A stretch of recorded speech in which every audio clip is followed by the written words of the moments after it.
IFM News. IFM News. IFM News. Lokal. Upat agasot 56 ababasit ang negosyante dito probinsya. Tinakaawa ti pampinansyal at tulong manipod iti gobyerno probinsyala. Umabot iti 5,355,000 a pisos sa tigatada. Tinaipaaya tulong karay iti micro, small, medium enterprises when MSMEs tapno masustenir ti negosyo. Mabiyag ti pagsapulan kan mapaalisto ti panagrekobre dagito kang runaan dagiti naapektaran ti uram iti kalabasa iti merkado publiko ti syudad ti Bataca. Babaan na iti mataginayo na progreso sa agasot sa 17 nga entrepreneur manipod iti agduduma a lokal a gobyerno dito probinsya tinakaawat iti sag 5,000 a piso sa iti umuna a bansada.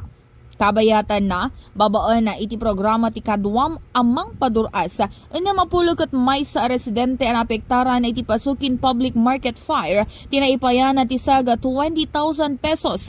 Idinto asang agasot 44 nga stall owner iti syudad ti Bataca tinakaawat ti kapada agatad ken sang agasot 34 nga stall worker tinakaawat ti 5,000 a piso sa iti tunggal maysa.